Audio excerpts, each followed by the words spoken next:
Hi, everybody. My name is Prachi Bakarania, and I have the pleasure of serving as your moderator today. Today, you are joining incredible company, Dr. Brian Smith and Dr. Michael Vitale, who we're going to discuss deeply the evidence of PSSE and why is it taking so long to become standard of care. So today, these are our two guest speakers. We're really excited. Both of them probably are very familiar to both of you. Just to kind of give everyone a heads up, we have dates of our 2025 Lunch and Learn series if you want to save them. The first one off the bat, January 6th, it's a Monday, 11:30 to 12:30 via Zoom, will be to discuss the overlap of pelvic floor dysfunction and scoliosis. And we're pleased to announce that Dr. Farah Hamid here at Columbia and then Laura Glassbrook, a PT that specializes in this space, will be speaking that day. Today's going to be talking with our speakers about the current studies available. We have one very controversial study that Dr. Brian Smith, I'm going to ask to talk right off the bat. We're fortunate that he's joining us. He has been an incredible asset to this space, and he also runs a conservative care group within SRS. So he's going to talk a little bit about what SRS is and the conservative care group he manages. And then what can we do as scoliosis PTs, researchers, institutions do better to produce better studies and how to overcome barriers? And that's something we internally, Dr. Vitale, myself, even Amber, who's joining us, can talk about. If anyone has questions, please use the Q&A box just so that we make sure that we answer whatever questions you have. I'm going to turn off my screen share and I'm going to give it away to Dr. Smith. Enjoy. Thanks, Prachi.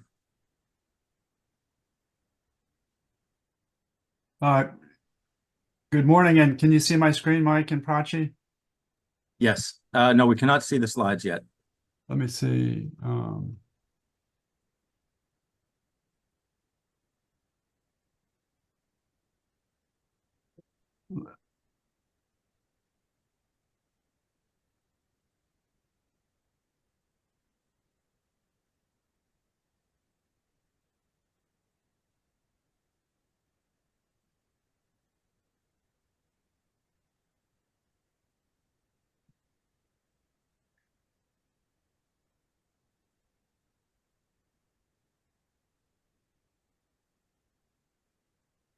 How about now? Can you see now?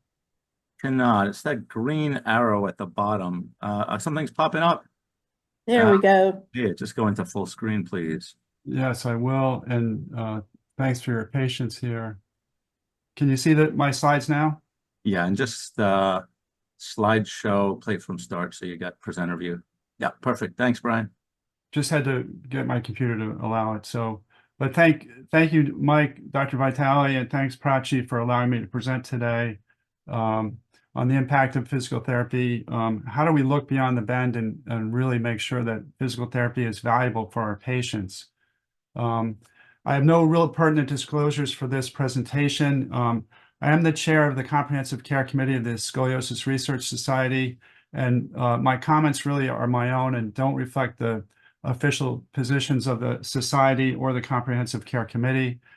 Just by way of background, the Scoliosis Research Society is really the global society dedicated to spinal disorder care. Used to be spinal deformity, but I think we're focusing more on spinal disorders. Just more kind and caring to patients with scoliosis, to use the word disorder versus deformity. The Care Committee really comprises a multidisciplinary approach to care of spine disorders. And even though it's the Scoliosis Research Society and mostly surgeons, we have physical therapists and orthotists on the committee.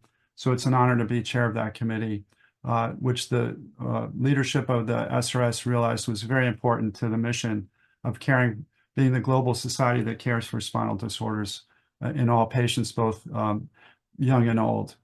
Our focus today will be on really adolescent idiopathic scoliosis, and we'll talk about how do we try to bring up physical therapy and PSSE in particular to be equal to bracing. We all know that bracing is effective in AIS, adolescent idiopathic scoliosis, based on the seminal braced paper of 2013, Dr. Stu Weinstein and his team in Iowa, were successful in publishing in the Journal of in the New England Journal of Medicine, the fact that bracing does have a positive impact on scoliosis, and that if you can get kids to be compliant with bracing, you can achieve as high as a 90% success rate in avoiding progression of the scoliosis. As we'll see, they did this paper with thermal sensors so they could document compliance. The challenge for physical therapy is, number one, does it work? And we'll review some of the literature today, back and forth, pro and con on does it help or work in AIS? And how do we confirm the effectiveness of physical therapy? In PT, we don't have thermal sensors that we can put in braces for assessing brace effectiveness in scoliosis care.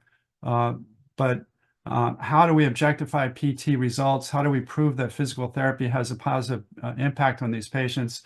I think anecdotally, so many of us that care for scoliosis in teenagers and adolescents know that physical therapy really adds or enhances bracing, or it sometimes can be a standalone treatment in children with young curves. But how do we prove that and have great scientific literature that validates it, similar to what was done with bracing and the ability to document compliance with brace wear with thermal sensors? So how do we do it in physical therapy? Before that, I just want to get into some of the literature studies that have been done. One of the challenges with physical therapy and scoliosis is that virtually every European country has its own type of PSSE. In our country, we have to acknowledge that probably still the majority of patients across the country that are adolescent scoliosis patients probably don't have PSSE. They have traditional, maybe core strengthening physical therapy, if they have any physical therapy at all. But in certain centers like Columbia, for example, where Dr. Vitale and Prachi are practicing, Schroth is probably the standard. SEAS therapy or scientific exercise approach to scoliosis is very common in Italy, and maybe the second most common European type of therapy. And we'll review a paper that did that as part of their PSSE. This was sort of a landmark paper in the literature back from 2016. Sonia Schreiber, Eric Perrant, and Doug Hedden, all members of the Scoliosis Research Society. Sorry about the phone.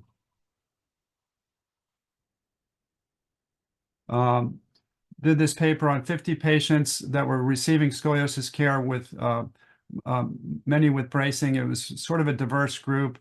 Part of the group had PSSE, part did not. This comprised a 30 to 45-minute daily home program with weekly supervised visits with a therapist. They found pretty good results. They noted that literally about 90% of the patients either improved their Cobb angle or had a stable Cobb angle when Schroth was added to the standard of care. And again, standard of care would include bracing as indicated in their populations. And you can see that barely 60% were stable or improved. But Doug Hedden, among others, concluded that their study showed the emerging positive evidence of the effect of PSSE on the Cobb angle changes in patients with AIS, and that exercise, and specifically PSSE, should strongly be considered as an add-on to standard of care for scoliosis treatment. And this is Doug Hedden, an SRS member. Stefano Negrini and Sabrina Donzelli did a study in 2019 on a larger group of patients that were younger with small curves, not braced. And again, Sabrina Donzelli from Italy is the current president of SOSORT. So again, a very dedicated group to scoliosis care.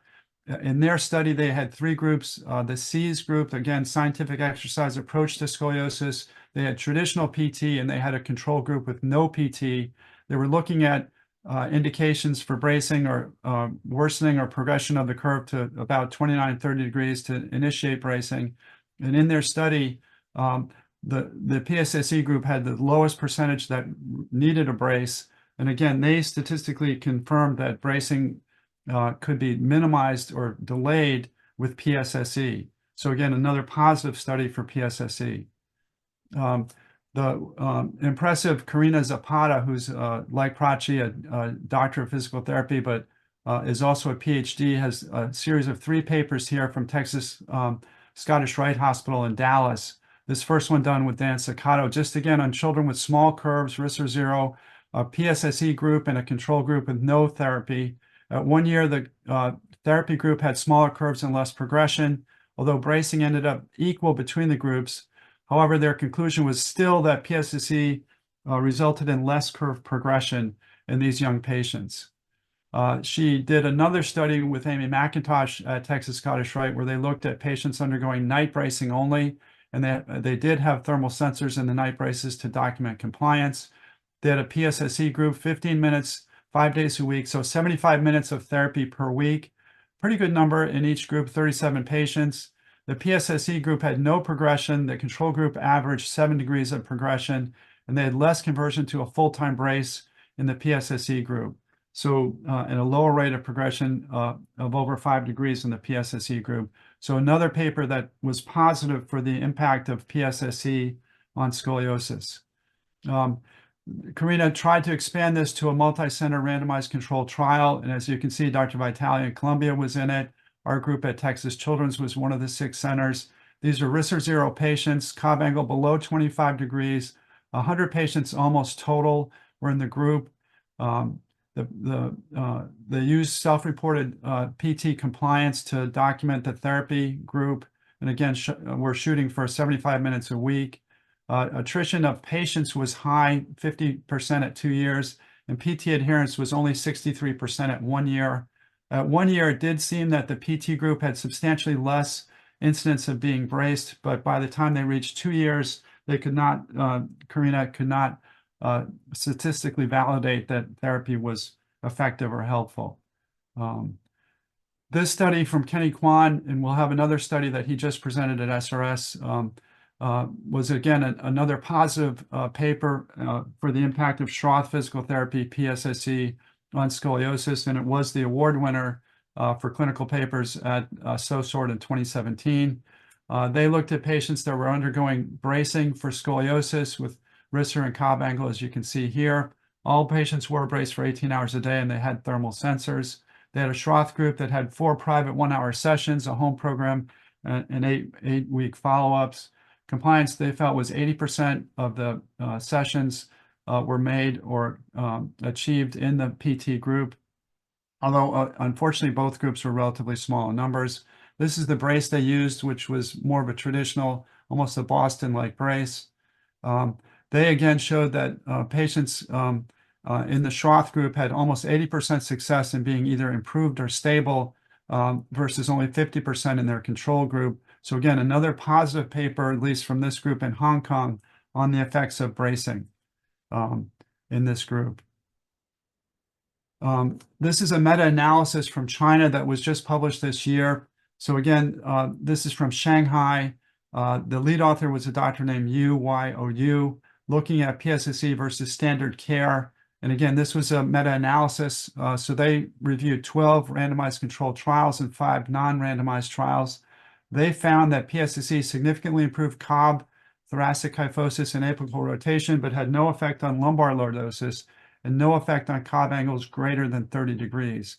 They pointed out that the quality of evidence was relatively low, even for the RCTs, and that their final conclusions were there may be some benefit in curves less than 30 degrees, but inconsistent control groups and small sample size limited their ability to make this a sweeping generalization.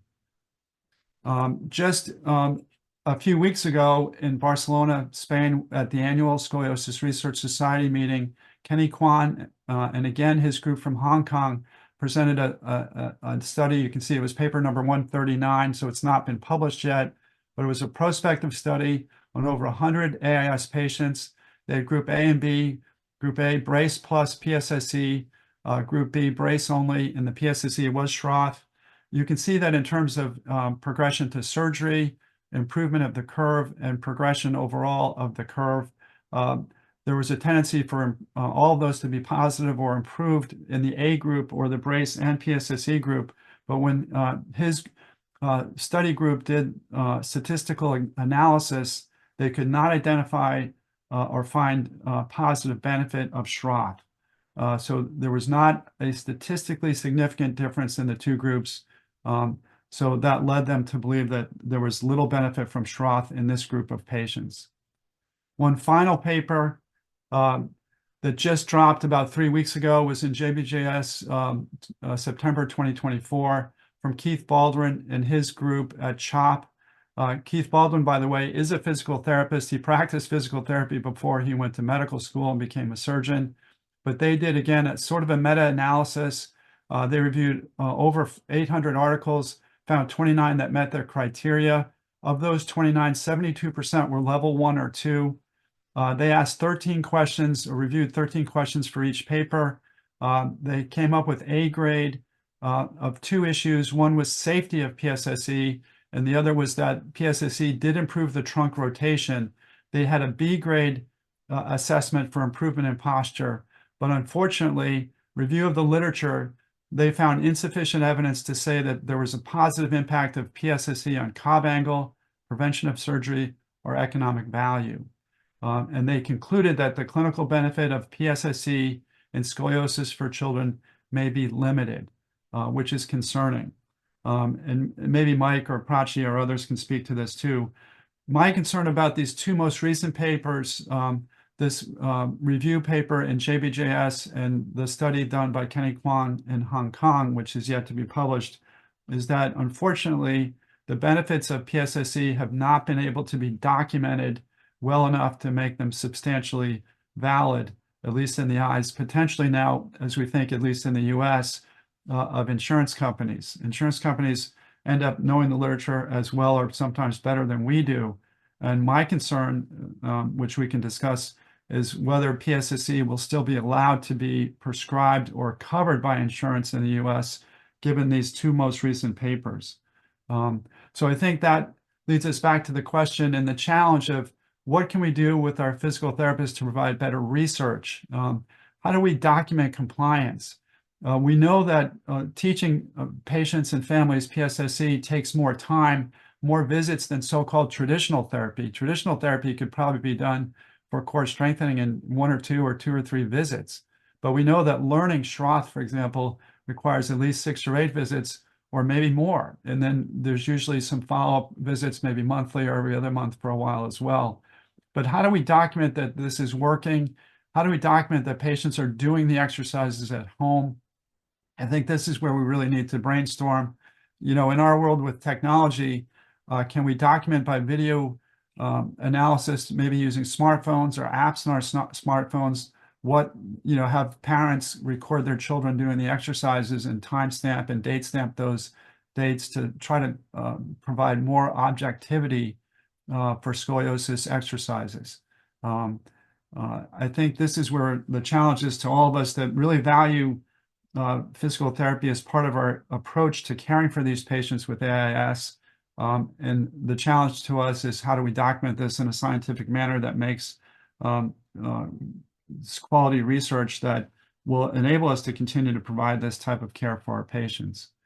I have anecdotal cases, but I'll turn this back to Prachi and Dr. Vitale on what they'd like to do going forward. Thanks, Brian. That was a phenomenal review, really, including some data that's hot off the press. And I was sitting in the, I was actually, I gave a paper in that same session with Kenny Kwan at the SRS in Barcelona, where he showed, you know, those negative results, you know, results that were seemingly positive earlier on and then showed no statistical difference at 2 years. But there were a couple things about his presentation or his, rather his research design that I think are a challenge, and you sort of hit on them. The dose of physical therapy, the dose of PSSE was extremely small. I think it was like 2 sessions in the first month or something. Do you happen to recall what the details of that? I don't recall specifically, Mike. I think that they were shooting for about 15 minutes, you know, per evening as well.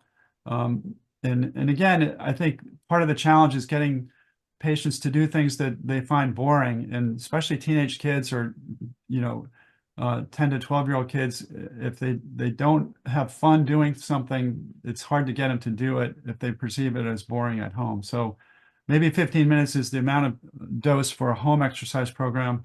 How much hands-on therapy or interaction with a therapist is important or necessary is another question. Whether it could be weekly or every other week or at least once a month. But that's a fair question too. And I don't know that we have the answer to that. I don't think we have the answer, but I think we know that there, as with anything, any medicine, any treatment, there's a minimally effective dose. And I think that by 1 month, the therapist, they were only seeing, after the initial month, they were only going to actually see the therapist once a month. So it makes you sort of wonder what they were doing, even if they were actually doing it at home. I mean, that's true for anything. If you hurt your shoulder, you know, shoulder PT is really effective if you do it and not effective if you don't do it. But I share the same concern that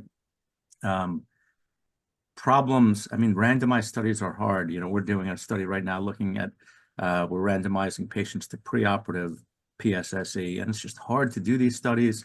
There's issues with whether people want to participate, there's crossover, and you have to make some compromises when you do a randomized study. And when I asked him that question about dose, he said, well, this is what's possible in our healthcare system, and I didn't want to bias the study just to look at compliance. But let me show you, if I may share my, can you unshare your screen for a second, please? And then we'll come back to you if you have some cases or something. I'm going to show you a slide or two from a presentation. Are you seeing? Yes. Yeah. Okay. I'm going to show you a slide or two of a presentation that I have around some of these issues. And admittedly, not as up to date. But this was with our own group, our own therapists, and this looks at compliance of my patients who are probably like the poster child because they come here knowing that they are invested in conservative care. They come here because they know we have these amazing therapists, and they come here for, you know, bracing. And still, even that patient who's self-selected, you see that at 1 year, only about 25% of that perfect patient is compliant with PSSE. And I think this is really part of the challenge, and maybe part of the challenge for the PSSE community. Is there a way that we could gamify PSSE to make people do it more? I think you see fitness apps have done this in a really effective way. You know, Peloton and the Mirror have changed how compliant people are, if you will, with fitness and core strengthening and all that. So I'm curious, Prachi, about if you think that there are some tactics or strategies that can allow patients to be more compliant, because you'll see in this next slide, it actually matters. You see that, not surprisingly, the non-compliant patients have no improvement in, or actually not only no improvement, but they add on about 6 degrees of scoliosis over the course of a year, where the compliant subgroup, only about 25%, show some improvement or certainly no worsening. So Brian, Prachi, what are your thoughts on this whole issue of compliance? I think going along with patient buy-in is key. So knowing what is important to the patient and then targeting the interventions that you're going to do. If you're right, Dr. Smith, teenagers are very hard to reach. However, they mostly have an interest of some kind. They want to get taller. They want to play tennis better. They want to look more comfortable in their clothing, like they want to have more muscles, whatever it is. If you can figure out what that buy-in is, and that's really up to the PT. For example, myself, when I see an adolescent on my schedule, I call the family a day or two ahead of time and I ask them, what kind of kid is so-and-so? Does he like tennis? Does he, oh, you know what? He just came home the other day and said he was really short of breath after he played a game. So I knew then rotational, rib cage excursion. And then right away, that's the first thing I show. And 100% of those kids, when I show them that one stretch or that one exercise, wow, I could really feel air coming in. Like there's your buy-in. And then if you can convince them that this is temporary, I think a lot of times kids live in the present. And they think this is forever. And if you say, I show them the hand x-ray, I make them like an equal partner and explain to them whatever. Like, I wonder if Kenny Kwan's PT did that.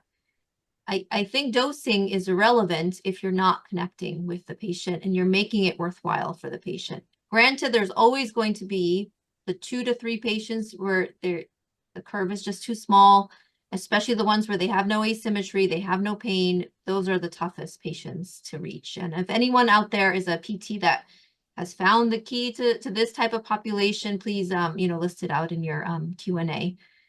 Dr. Vitale, I'm curious, in yours, or Dr. Smith also, how scary do you make the outlook for them? Like, do you play out the scenario? Because they listen to you. I've had many patients who say, well, Dr. Vitale said I can wear the brace as I want to. And that meant keeping it very loose. And it was a lot of, and then moment Dr. Vitale says, oh, no, you need to wear the brace. In this way, there was no more argument. And they wore the brace better and they had better outcomes. So just curious. I basically rely on sort of what's available out there in terms of evidence to speak about bracing, and then the PSSC thing is an add-on. So if I can share my screen again, one of the things that I commonly do is either from my app pull up the data from University of Iowa. Let's see, what are you guys seeing on your screen right now? The brace calc. Right. Okay, great.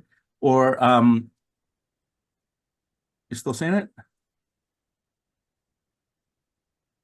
Now I do. Now we do. Or I'll pull up brace calc, and for anyone who participated in our recent CME, Jim Sanders gave a really good overview of the various tools that we have to predict progression. But I have this on my phone, on my app, and I also have this in my office. And if that kid comes in, I say, well, this is your situation right now. And it's not a matter of scare or not scare, but for this kid who's this height and this is their chance of progression, let's say. And I say, that's your chance of progression to surgery, 60% if you do absolutely nothing. And this is your chance of progression with bracing. And just like any other medicine, there's an optimum dose for bracing, and you see more is better for bracing, but you get very little benefit above 16 hours. And in fact, if you can get to 16 hours, you bring your chance of progression from 6 in 10 to 1 in 10. But I also am a believer in part-time bracing because we brace younger kids in smaller curves, and Ben Roy here has a great study showing that earlier, more aggressive bracing actually allows curve resolution. I think that the Texas Scottish Rite group showed the same thing. So I'll brace 20-degree curves earlier, and I think we can avoid some full-time bracing there. And then on top of what we know about the dose effect of bracing, I say this is based on historical braces. These are not three-dimensional Rigo braces. This data is on typical Boston braces, and we know there's issues and problems, and we're doing better. And this is without PSSE. And regardless of what may be some controversy in the literature, there are randomized studies that support PSSE, and there are randomized studies that don't. I'm quite sure that patients who participate in PSSE are going to feel better about yourself, probably be more compliant with the brace, maybe have fewer psychosocial issues when it comes to that part of it. And those are secondary issues for PSSE. That's sort of how I present it. Brian, tell me a little bit about how you present it and sort of your use of brace calc and how you speak about PSSE as an adjunct. Well, I have to be honest, Mike, I haven't used brace calc as much as I should. It's a great technique. And I think the graphics really are great for families to understand. You can see in real time in your office. Almost everywhere we work, we have a computer in our office now, so we can bring it up and discuss it with them. I do agree with you, though. My approach is much more shared decision making. I try to give the family the options, especially with regard to bracing. And there's different options for bracing now too. But I don't think fear is the right way to motivate people. I think sort of saying, this is your issue, this is the problem, these are the options, and trying to approach them from a team concept adding in a physical therapist, adding in the orthotist, it's great to have a team approach. I think families appreciate that, and let them sort of make the decisions. And even the child, to get to 18 or 16 hours a day, I think the child has to wear a brace to school. And so one question I start with is to the child themselves, are you willing to wear a brace to school? Some patients can answer that very immediately and say yes or no, and some have to think about it. But if some, very strong-willed 12 or 13-year-old girls say, there's no way I'm wearing a brace to school, and I think middle school in particular is really a hard time psychosocially for many of these kids, then I say, well, then let's use a nighttime brace. No one needs to know about the brace at school. We'll use a nighttime brace. I practiced many years in Connecticut. Charlie D'Amato with the Providence brace was not far away. I still think for lumbar or thoracolumbar curves, the Providence nighttime brace is a reasonable brace to use. And especially, if the family's choice is either the mother or the daughter saying, I don't want to wear a brace to school, then I think the die is cast and we should use a nighttime brace. And then hopefully add in PSSE during the daytime to optimize the total package of care that we're providing. So, but I think trying to make it even more scientific and providing the brace calc is really a great option to help families make good decisions on how they want to pursue care for their child. There's an interesting question that came through from Jenny, and she's asking if should the information from the Hong Kong and China studies even be considered if we already know that effective dose of PSSE needs to be between 30 to 45 minutes, 5 days a week during growth period. And that hasn't been all of the studies present, but I think one of the few effective ones did show that dosing. What are your thoughts from a surgeon standpoint, asking a patient to do this much intensity? I'm just curious. I've heard various things from various surgeons and the recommendations that they give. I'll go first. I am convinced that for the most compliant, most body self-aware, most competent mover patient, PSSE can have a role in often decreasing the size of the curve, but definitely in stopping progression. I have a number of patients, in my practice on my website, Prachi, many of them, whose curves improved, but it's like you have to have the straight A student. And I think that part of it is also having the outstanding physical therapist, because what you were speaking about is a way to engage and, tactically sort of move the bell curve, but it still requires, I often say that, treating adolescent idiopathic scoliosis would be a lot easier if it didn't happen to adolescents, right? This is a tough time. And when I look at my 4 boys, I can't even get them to, to put their shoes in the bin, let alone, to PSSE for. So what Kenny will say to what you just said regarding, the study is not valid because the dose of PSSE is inadequate, is this is a real world study, and you have to look at what people will actually do. And that is a concept in randomized trials. The classic example in randomized trial design is comparison between enalapril and captopril for blood pressure medicine. Captopril is a better drug, but it makes people cough. So people discontinue the use of captopril, and in the long run, even though pharmacologically it does a better job, their blood pressure is less controlled. And it's the same thing. We just are finishing up, I run the pediatric spine study group, and we are finishing up a randomized control trial of looking at how often you should lengthen magic growing rods, because there was a lot of controversy, and people had been lengthening these rods every 4 months. And then we said, let's compare 6 weeks with 4 months. And what we found was that people in the 6-week group were having better outcomes, more consistent lengthening, but were not coming in for the lengthening consistently. And the dropout rate from the 6-week group and the enrollment rate in the 6-week group were too low. So we actually had to close the study early, and we're not going to show an effect size. So these are all the same examples of something that clearly is working better, but because if you are expecting the intervention to work across a whole population where compliance for various reasons may be lower, you're not going to see that effect.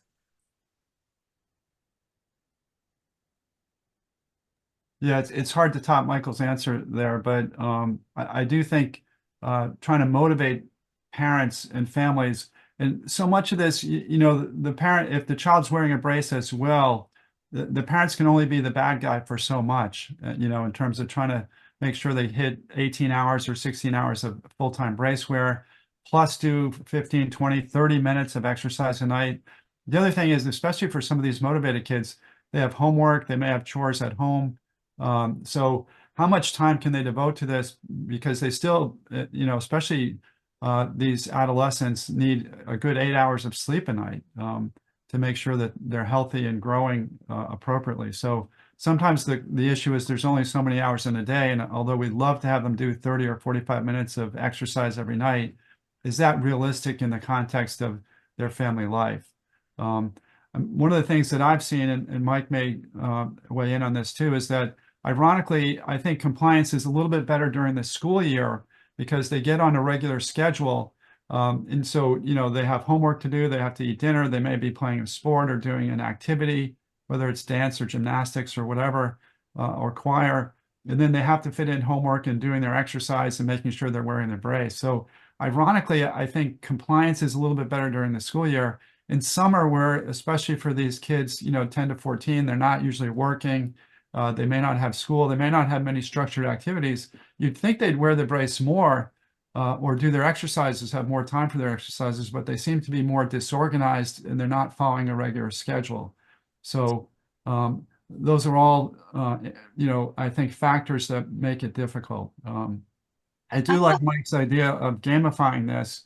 And maybe we could, have a Fitbit for scoliosis or something. I mean, I know even on my own Fitbit or whatever I'm doing, I like to try to get to that 10,000 steps per day level, even as an adult. And to me, that's personal satisfaction if I can get there between whatever I'm doing with work and working out. I don't know how to translate that as well to adolescents, but Prachi, you may have better ideas, but if they could have some tangible reward for doing the 30 minutes of exercise a day, that may certainly enhance or improve compliance. And that's definitely something I've talked to with parents about. And we make calendars, especially the younger child. If they do X, Y, and Z, then they get some type of reward that the parents can decide on later that's appropriate for them. So that's definitely true. I had a quick question about the Kenny Kwan study. Were they only looking at curve progression as an outcome measure? That was their only outcome? Did they look at like improved bracing compliance? Did they look at improvements in mental health and self-image, or it was only like curves worsened? In his most recent paper, it was really just the curve progression. They did not look at compliance.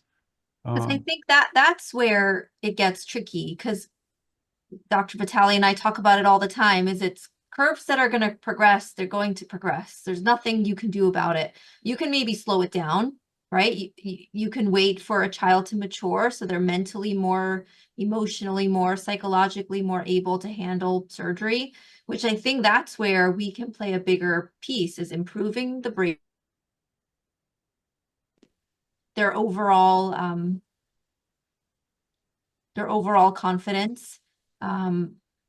But if you're just looking at PSSEs at stopping curve, it's not going to work. I think my microphone might be glitching, so I apologize. Yeah, but we got what you said. And I agree. I think curve progression is an important endpoint. Curve progression of surgery is an important endpoint. But I think there's a lot more benefit to PSSE than just that. I think that the prehab study that we're doing is going to show that patients who do PSSE before surgery recover faster. They move better earlier on. They feel better about themselves. They're less anxious. I think that for patients who end up with some residual body image issues, for example, the left shoulder being a little high, which happens quite a bit because we've gotten better at correcting the main curve, but I don't know that we've gotten better at shoulder balance, because those two things are sometimes opposite. I think that PSSE can dramatically help those patients or with a residual lumbar curve. And in my tether patients. And again, I think it's PSSE is helpful as a compliance tactic for bracing because it's another touch with a professional. I think we need to show that, and I think that we should start looking at these other endpoints as endpoints that we formally study. And that's one of the needs in this space, is to get a little bit away from only surgical progression of surgery as an outcome, because for all the reasons that we said that include dose and sample size and heterogeneity and compliance, it's really hard to do that. Well, one thing to think about, Prachi, and you may be able to weigh in on this, is does adding in a PSSE program enhance the ability to wear your brace? Does it make it easier? Does it make it less uncomfortable? That's a really interesting concept, because and the other aspect that I think maybe you can also address is the psychological aspect. These kids, Mike and I are orthopedic surgeons. We're not psychologists. We don't know, we know how challenging middle school in particular seems to be to girls in our country. It's such a, transition. And just the psychological impact of having to wear a brace to school, and body image issues and peer pressure. How important is it to have a PSSE therapist as sort of your teammate? Dr. Smith and Dr. Vitale are the evil men that made me wear this brace, but you can be on my team as my champion, my supporter. This was brought home to me, if I can indulge you with an anecdotal story. I braced this beautiful young girl when I was in Connecticut with the scoliosis. I think her curve was 35 degrees or so. We put her in a Boston brace. She was phenomenal. I think she wore it 23 hours a day. This was even before PSSE, but she did great with the brace. Ended up with a curve in the maybe the high 20s. So absolute, hit it out of the park in terms of bracing. Very bright girl. She went off to college. She was in an Ivy League school. And then she developed anorexia. And her mother is convinced that she developed the anorexia because of the body image issues that she had wearing the brace. And then she had to drop out of college. She could barely get a job. Then she had lost insurance. She could barely get treatment for her anorexia. And so, yes, we had a huge success with her scoliosis, but the whole impact on the patient was ultimately, in mother's mind, quite negative.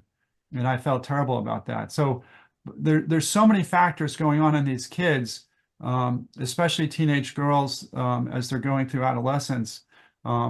I wonder if a PSSE therapist can be somewhat of a teammate, cheering them on. And I also wonder if PSSE can make it easier for them to wear their brace. And how do we objectively assess that, or know that that's a real benefit of PSSE?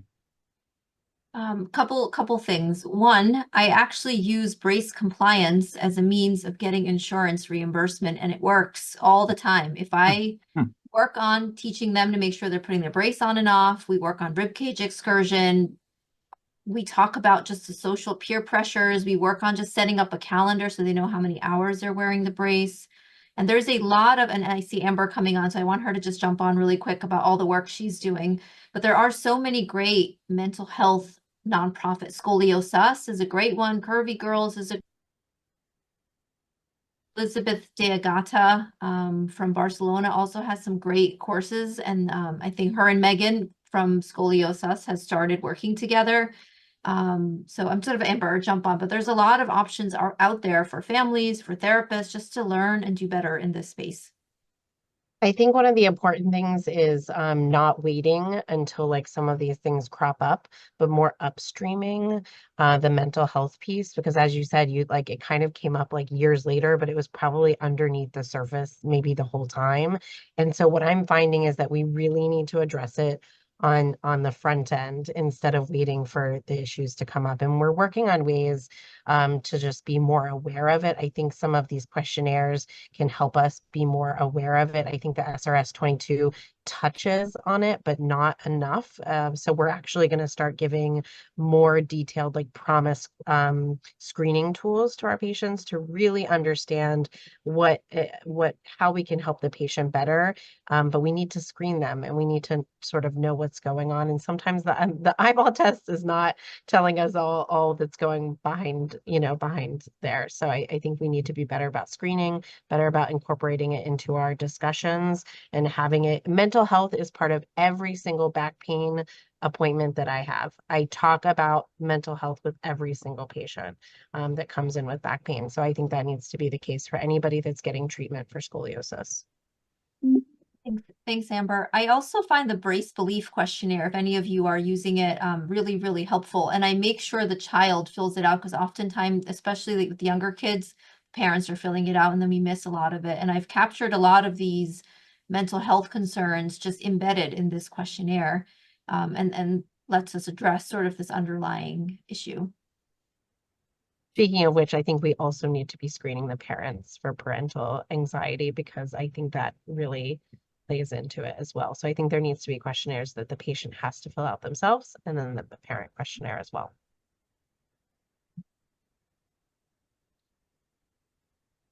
I have another question. Catherine said some of the most compliant patients might have some OCD tendencies, which makes them easier to be compliant. And this might be the same child who later on develops mental health concerns. Amber, are there that you know of, or even Catherine, if you know of any, or anyone else, any really easy questionnaires that we can use to screen for that you're using routinely with this patient population? I mean, I think we're going to start using like the PROMIS anxiety, PROMIS depression. They probably would key us in a little bit to some other mental health concerns. So I definitely think that we're going to start using some of those PROMIS screening tools. Maybe we can put some of this in the description in the YouTube page once we post so that if someone wants the link to them, they know where to find them. Sure. I think that would be very valuable. And I really, I think the team concept of the therapist really being an advocate for the patient is so critical for the families and the patients because you all see them more than we do. We probably see them at most every 3 months or, sometimes every 4 to 5 months. So our relationship with them is not as deep or well developed as it is that they had with you as their therapists. And I think they'll confide in you, especially the girls, more so perhaps than the boys, about issues that they're having with, depression or mental health or peer pressure or, reflective of body image issues as they're going through this. And again, we know that the influence of social media can be negative on many of these kids too. So I would hope that you may have some insights or you could further validate the fact that even psychologically, you're part of the support team. In my experience or my impression is that many of the families and the patients really just love their Schroth therapists and even their orthotists much more than they care for me as their physician. Me too. I feel the same way.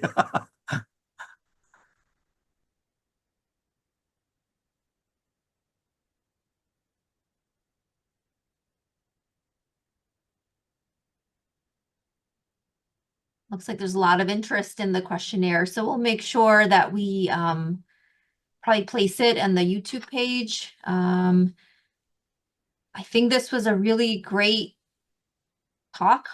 Hopefully next year we can maybe have something similar, and hopefully we have more information to share.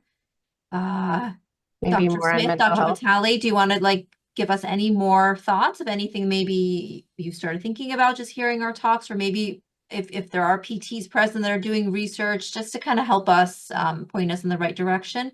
Oh, and one last thing, Dr. Smith, I'd love for you to just talk even just 2 minutes what your thoughts are on a non-op person like myself joining SRS, just so we could be a part of the conversation. I know next year the meeting's in South Carolina, so it's easily accessible if you're in this part of the country. Actually, I think the meeting is in Charlotte next year. Oh, Charlotte. And Mike is probably, Dr. Vitale, as you know, is on the board of directors of the SRS, and we hope will be a future president. But I give great credit to, like Dr. Vitale, I'm in a number of different organizations, but I really think the SRS is unique. It's a global organization. It's amazing to interact with colleagues like Kenny Kwan from Hong Kong. Even on our comprehensive care committee, which embraces, physical therapy for treatment for scoliosis, orthotic treatment for scoliosis. We have physical therapists, we have orthotists on the committee, we have neurosurgeons, we have orthopedic surgeons. I think scoliosis is a complex disorder.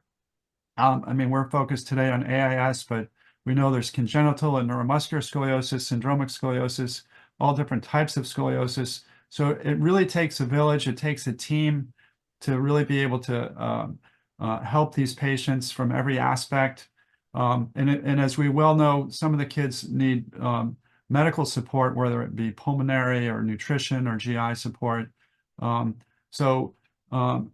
The SRS was founded by a group of primarily pediatric orthopedic surgeons over 50 years ago. I think it's up to 60 years now.